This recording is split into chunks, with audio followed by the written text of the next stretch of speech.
Tonight on the Mike Tomlin Show, the Steelers are 2-0 and getting ready to host the 0-2 Texans tomorrow at Heinz Field. Coach Tomlin explains to Bob Pompeani why you can't just look at their record for this matchup. Plus, the Steelers announce 5 members for the Hall of Honor class of 2020. And Joe Haden tells me what makes this defense so special. The Mike Tomlin Show starts right now. Here we go. This pass is caught, and that's a touchdown. That's the way to work. Come on. He's hit that sack. The Steelers win the football game. Let's go. Come get it. You know what it is. This one is in the history books. Here we go. The Mike Tomlin Show is presented by 84 Lumber. Hi everybody, I'm Missi Matthews. Welcome to the Mike Tomlin Show presented by 84 Lumber. The Pittsburgh Steelers are just one of 11 teams sitting at 2-0 heading into week 3. The Steelers' win over the Broncos at Heinz Field last Sunday came down to the wire. So let's check in with Bob Pompeani, who's with Coach Tomlin, to talk about the Steelers' home opener. Bob? Hi, Missy. Thanks very much. It's a big game, another home game. The Houston Texans come to town. We'll get into them in a second. Coach Mike Tomlin, let's talk first about Ben Roethlisberger, who was pretty hard on himself after the game, very critical of some of the – I thought he played pretty well for week 2 coming back from elbow surgery. Your assessment of number 7? You know, it was his second time out. He's making some progress, but I understand his demeanor and attitude regarding it. You know, he holds himself to an extremely high standard. We've seen freaky things on a routine basis from him, and so – until he starts to provide that, I know that he's not going to be satisfied, and that's okay by me. One of the big plays in this game was 84 yards to Chase Claypool, and that was a good throw right on the money with a lot of zip. Claypool seems to be gaining more confidence, and I would assume you guys have more confidence in him as a rookie. I think the good thing about a young guy like him is he's making plays regardless of where we're asking him to make them. I think he made the opening kickoff tackle of the game as a member of our kickoff unit. And so when you see young guys, regardless of position, making plays at whatever task they're asked to do, with maturation and experience, it's reasonable to expect them to continue to ascend. And so we're excited about what the prospects hold for him in the future. Kickoff tackles usually mean when he gets a chance to play wide receiver, he's going to display some skills there as well, and he's beginning to do that. Yeah, another rookie, too, who's been pretty much prompted into play is Kevin Dotson. In fact, the right side of your line had Chukso, Okorafor, and Dotson. And this is a guy who was thrown right into it and, by all accounts, graded pretty well. How would you assess his performance for a rookie thrown into that situation? I thought his performance was definitely above the line. He doesn't have a lot of experience, but he does have experience playing the right guard position. A lot of guys, when they come from college, or most guys, when they come from college, regardless of their professional positions, they play tackle at their university because that's where you put your best offensive linemen. Here's a guy that's come in and he actually played right guard at Louisiana Lafayette, and I think that's been a benefit to him, much like it was for David DeCastro having an opportunity to play guard at Stanford. So many guards in today's NFL are former college tackles that slows the developmental process for them, and I think the fact that he has been a guard all of his collegiate days helped him in terms of being able to perform at an acceptable level for us this past weekend. Your defense, once again, came up with some splash plays, 7 sacks, got to the quarterback a lot. That first fumble that was forced by T.J. Watt and Bud Dupree also took Drew Lock out of the game. But I guess it's only as good as the offense taking advantage of it, and your offense moved right down the field and scored.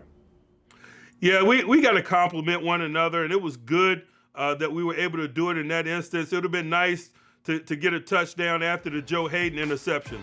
We're always continually talking about complimenting each other on different sides of the ball. The defense gets a turnover and delivers the ball to the offense on a short field. The offense puts it in for 7. Something happens in terms of our possession of the ball, and the defense gets put in a bad spot, like when Deontay fumbled the punt early in New York a couple of weeks back. The defense came out and held them to a field goal. That's complimenting as well. It's not always necessarily a positive discussion, but the unit's ability to compliment one another. It's the same thing when the offense answers a score from an opposing offense. The defense just gave up a score. The offense can complement the defense by taking the ball back down the field and answering that score. Yeah, I was talking about the pressure there, 19 quarterback hits, which is a crazy number. You also blitz from all over, and Terrell Edmonds came up with the one that really ended the game for all intents and purposes. Tell us about that play call, and I don't think anyone expected him to come at that point. You know, we weren't sure what formational structure they were going to come out in, but we knew we wanted to bring some pressure from the field. We thought that they would potentially move the pocket, being the down and distance that it was in. So we called a field-oriented defense. We didn't necessarily know who the blitzer might be. The offensive formational structure dictated that it was Edmonds, and so he took advantage of an opportunity, and thankfully he was unblocked and closed the day out for us. You always like to talk about when you win, you can make corrections. It's a lot easier to do that. Second half, there were some things I'm sure you want to change with penalties, but also the run game. A 59-yard run by James Conner to seal it, but the run game prior to that had not produced the kind of numbers you want. Benny Snell fumbled. What happens this week? You know, oftentimes the run game is a reflection of the things that go on around it. We were not good on possession downs offensively in the game. Part of that is because we were in third and long too much. Another part of it is we just weren't converting enough. And if you're not converting possession downs, you're not going to possess the ball, and that's going to make it tough to control the ball and run it effectively. We were able to find some traction there in our 4-minute offense, if you will, and I am pleased with that. That's the second week in a row that we've been able to maintain possession of the ball at the end of the game via the run in an effort to protect the lead in our defense, and I'm thankful for that. But we're very much a team in development. We got to get better from a penalty standpoint. Part of the reason why we struggled in some third down situations is we had some holding penalties that put us behind the chains. And essentially, if you get a holding penalty in today's NFL, that's a possession lost because you get so far behind the chains, you get predictable. Same thing on defense. We were getting DPIs and things of that nature on possession downs. If you extend an offense's possession, then they're going to have an opportunity to answer and move the ball and score. And so hopefully we're better in those areas. I know we're working extremely hard this week in an effort to improve it and not just talking about it. We needed to bring some officials in. We've done that in terms of trying to raise the quality or the cleanliness of our work in a practice setting. All right, we have more with Coach Tomlin coming up. We focus on the Houston Texans. They're 0-2, but a dangerous team. That will be the conversation when we come back. Right now, let's send it back over to Missi Matthews. Well, to be fair, Bob, yes, the Texans are 0-2, but they played at the reigning Super Bowl champs in Kansas City and then hosted the Baltimore Ravens. So I can't wait to hear more from Coach Tomlin about this matchup. Still to come, though, in our show, I go one-on-one with veteran Joe Haden to talk about the Steelers defense that likes to play fast and physical. We'll be right back.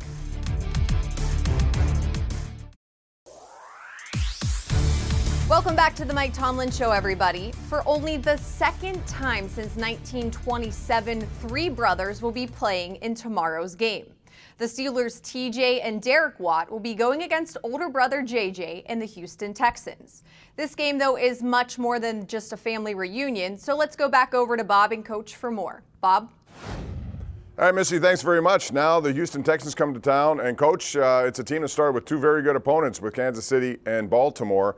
They're 0-2, but I imagine desperation kind of sets in for a team like that. What's the biggest challenge with that team? I don't know if I would describe it as desperation. They have some continuity. They have some experience. Coach O'Brien has been there a number of years now. He's got wise counsel and guys like Romeo Crennel on his staff, and Watson's been their quarterback for a number of years. I don't think that they're gonna be blinking too much, but by the 0-2 start, I think they have the perspective that they probably played two of the best teams in the NFL, given last year's results, the defending Super Bowl champion, and I think Baltimore was 14-2 in the regular season. I don't think they're going to push the panic button. I think they know that they have a good team.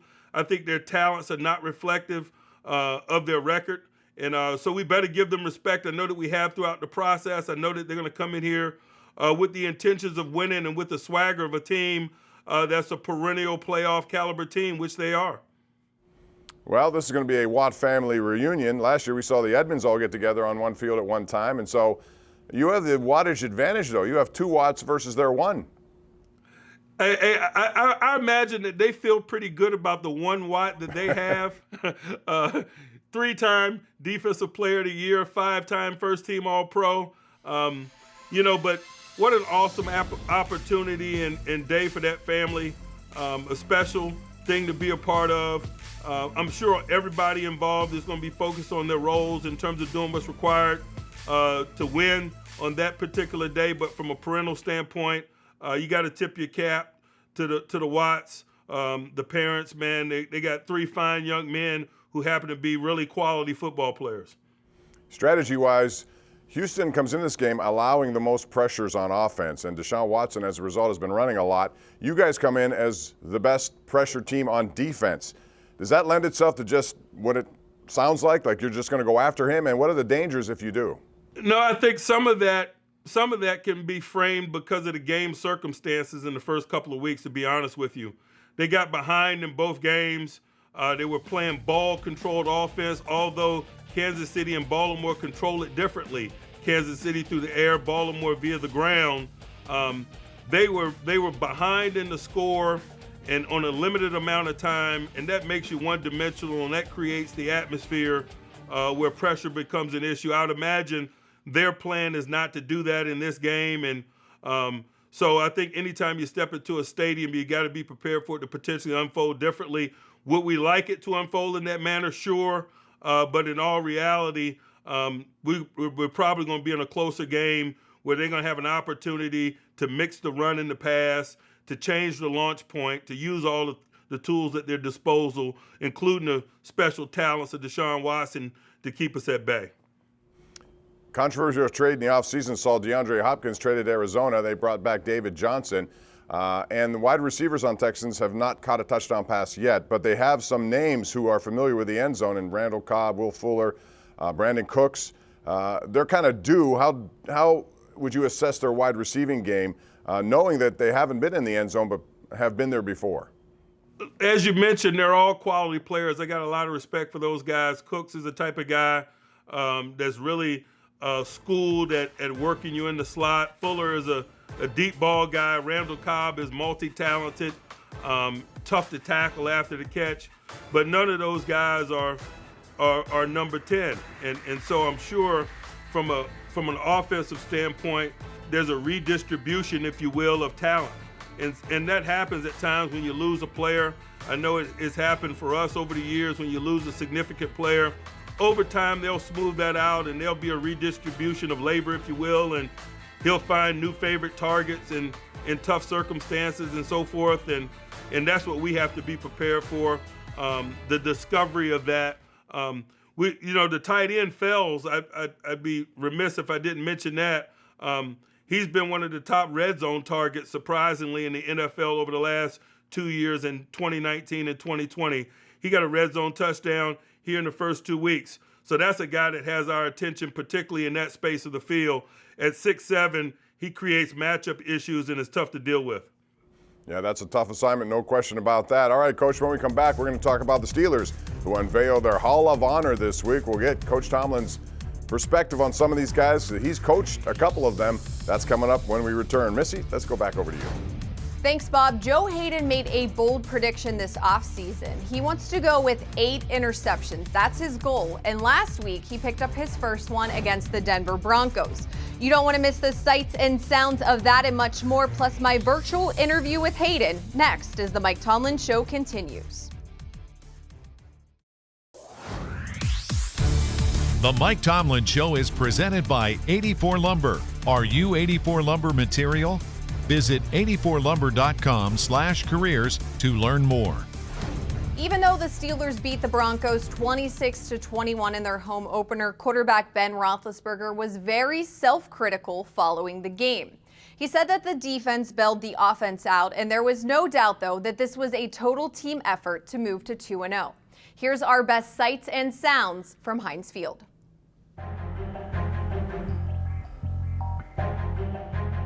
There is no place like home. The Denver Broncos trotting into Heinz Field marks the 20th home opener in the venue's history. The Steelers tend to treat their first guests of the season with the utmost hospitality, defeating 15 teams since 2001. Here it is. Steelers versus Broncos, and Ebron gonna go up. Y'all better watch. I'm about to go nuts.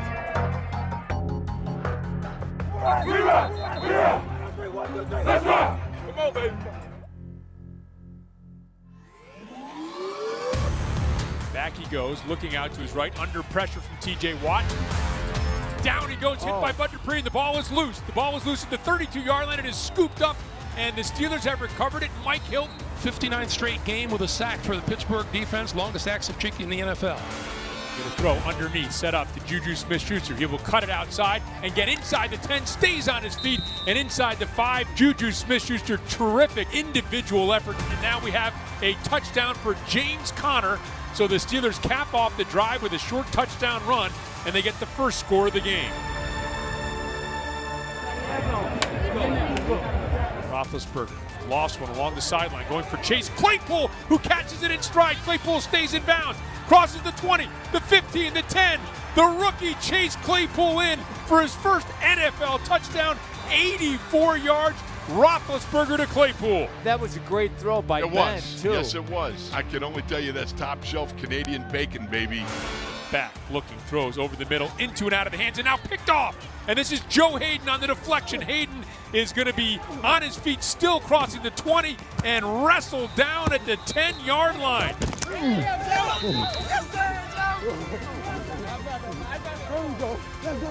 Joe Haden into and out of the hands of Sutton. Comes up with a big turnover for the Steelers. 4th and 2. This is the game right here, fellas. Driscoll back, looking to his left. Pressure comes and down he goes. Driscoll is sacked by Terrell Edmonds. Wow. Oh, man. What a play. Edmonds with the blitz is able to come up with a sack. You saw Joe Haden's first interception of 2020 in those sights and sounds. He had 5 in 2019. His goal for this season, 8. I had a chance to virtually go one-on-one with Haden about that and much more. I want to actually go back to the Pro Bowl in Orlando. I feel like that was forever ago, but I remember Cam Hayward saying that he, you, TJ Watt, Mika Fitzpatrick kind of took some time to have a little defensive meeting.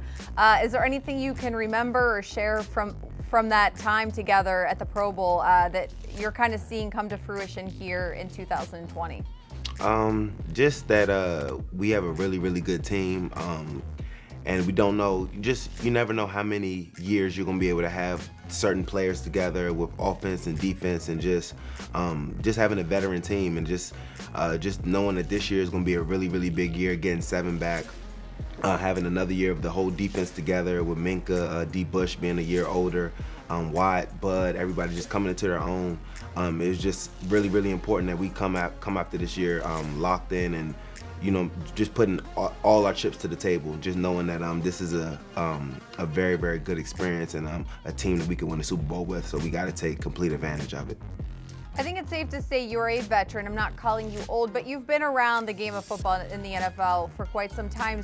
Is there something you can put your finger on to why this group is special or has that potential to be special? I think it's just, I've been in the league for a while, but it's just the overall unit. It's from the top down. You mean from the owners to the coaching staff to the players that we have, veteran players and a mixture of just younger guys. Just everybody, as long as we're just locked in, I think that it can happen.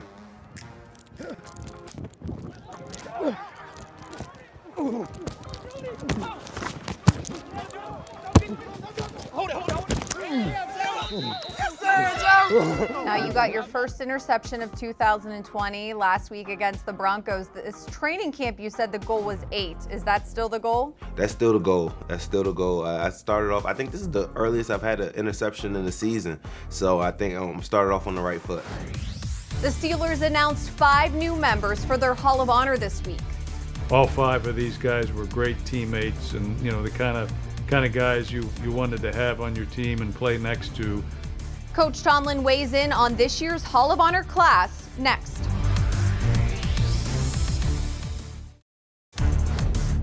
The Mike Tomlin Show is presented by 84 Lumber. The Steelers announced 5 new members of their Hall of Honor on Friday. The 2020 class is Dwight White, Mike Wagner, James Ferrier, Greg Lloyd, and Troy Polamalu. Let's check back in one final time with Bob and Coach to get Coach Tomlin's thought on this year's class. Guys? All right, Missi, thanks very much. Well, this is a big week, not only because of the game at Heinz Field against a good team in the Houston Texans, but also the Steelers, as you know now, have announced their Hall of Honor. And, man, this organization has so many candidates year in and year out. It's tough to whittle it down. But, Coach, you had the opportunity to coach two of those guys, Troy Polamalu and James Ferrier, both key parts of your defense over the years. Your thoughts about those two getting into the Hall of Honor? First of all, it's just an honor to have been associated with those two in a professional way, to have coached them and to have been a part of their story and legacy as players. Just two really special men who happen to be really good football players.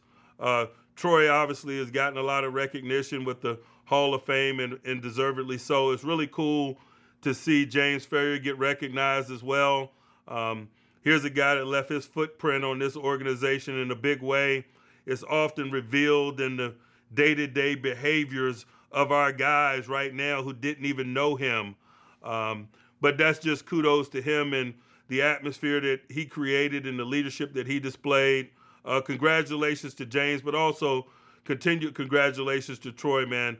They're well-deserving of the honor, and hopefully we get a chance to see them here in Pittsburgh soon. Yeah, it's a great class. It always is. Coach T, thanks very much. Appreciate the time. Good luck this weekend. Thank you. All right, and that's going to do it for our program tonight. Keep in mind, we have the game tomorrow, 1 o'clock on KDKA. We'll start at 11:30 a.m. with our Steelers kickoff program. Then after the game, we have 2 hours of live postgame on KDKA TV. So that's going to do it for another week. Our thanks to Mike Tomlin. For Coach Tomlin and Missi Matthews, I'm Bob Pompeani. Have a great Steeler weekend, everyone, and we'll see you next week right here on KDKA.